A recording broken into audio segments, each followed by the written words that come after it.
बयानों को लेकर। तो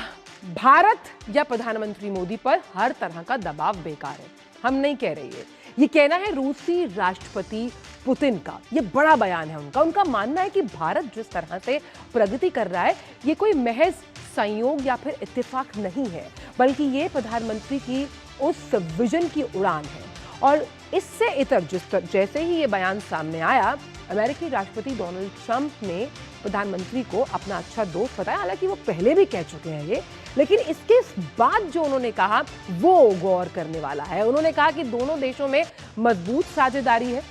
और जल्द ट्रेड डील होगी। अब इन दोनों बातों का अंतर्राष्ट्रीय परिप्रेक्ष्य में और जिस तरह की भू राजनीतिक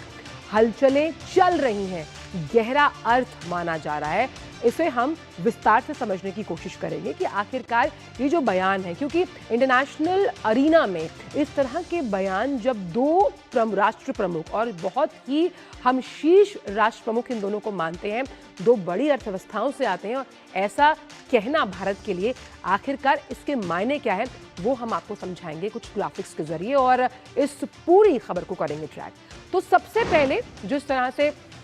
व्लादिमीर पुतिन ने कहा कि भारत पर जो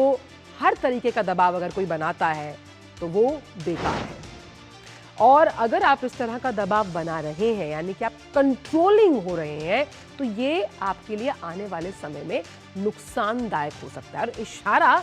यूएस पर था कि कहीं यूएस जो दबाव बनाने की कोशिश कर रहा था ट्रेड डील के जरिए, लेकिन भारत झुका नहीं, रुका नहीं और अपने राष्ट्र हितों को सर्वोपरि रखकर वो आगे चलता रहा।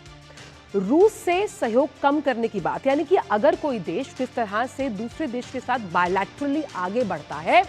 अब इस प्रेशर पर भी उन्होंने कहा कि हमें कोई दिक्कत नहीं कि भारत किस तरह से यूएस के साथ अपने संबंधों को रखता है, और अंतर्राष्ट्रीय द्विपक्षीय संबंधों के लिए ये जो प्रेशर है ये अनुचित है और भारत रूस संबंधों में रुकावट डालने की कोशिश है कि अगर आप किसी को प्रेशराइज कर रहे हैं, क्योंकि अगर आप किसी के साथ अच्छी केमिस्ट्री रखते हैं और दूसरे के साथ वो केमिस्ट्री आपको अच्छी नहीं लग रही, तो आप किसी पर दबाव नहीं बना सकते, क्योंकि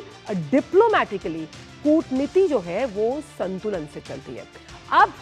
क्यों भारत रूस की जब हम बात करते हैं एक भरोसेमंद मित्र है, भारत रूस का विश्वसनीय साझेदार है, अब से नहीं दशकों से, और ये साझेदारी अब और प्रगाढ़ क्यों हो रही है, क्योंकि हमने अपनी अर्थव्यवस्था का जो दायरा है, जो गोल है, उसे और बड़ा कर दिया। किस तरह से सबसे तेज आर्थिक विकास दर, हम जानते हैं कि तमाम अनिश्चितताओं के बाद अगर देखा जाए तो भारत एक कंफर्टेबल पोजीशन पे है, कुशनिंग पोजीशन पे, और ये हो कैसे रहा है, प्रधानमंत्री का जो एक विजन है, कुशल नेतृत्व है, और इसमें हम व्यापार, निवेश और ऊर्जा सहयोग के अहम रणनीति की बात करते हैं। सबसे अहम क्यों हम मानते हैं रूस को अपना साझेदार, वो आता है ऊर्जा सुरक्षा के साथ साथ जब हम रक्षा गठजोड़ की बात करते हैं, टेक्नोलॉजी ट्रांसफर। आइए उसके बारे में भी जरा बात करते हैं। तो भारत रूस रक्षा गठजोड़ क्यों मजबूत है, क्योंकि रूस की जो एडवांस तकनीक है उससे वो देने के लिए तैयार है। मैंने कहा ना, टेक्नोलॉजी ट्रांसफर को लेकर वो हिचक अब मिटती जा रही है डिफेंस प्रोडक्शन में, और 5वीं पीढ़ी के लड़ाकू विमानों की खरीद में, और ये जो पूरी खरीद की प्रक्रिया है उसमें भारत है। बात हो रही है सुखोई Su-57 बनाने में साझेदारी के प्रस्ताव को लेकर, वहीं ब्रह्मोस को लेकर संयुक्त विकास और उत्पादन। ये बड़ी बात है कि कैसे रक्षा क्षेत्र के साथ साथ जो इसके अलग अलग अलाइड सेक्टर्स भी होंगे उस पर भी एक पॉजिटिव रिपलिंग इफेक्ट पड़ेगा। चलिए, ये तो बात हमने की रूसी राष्ट्रपति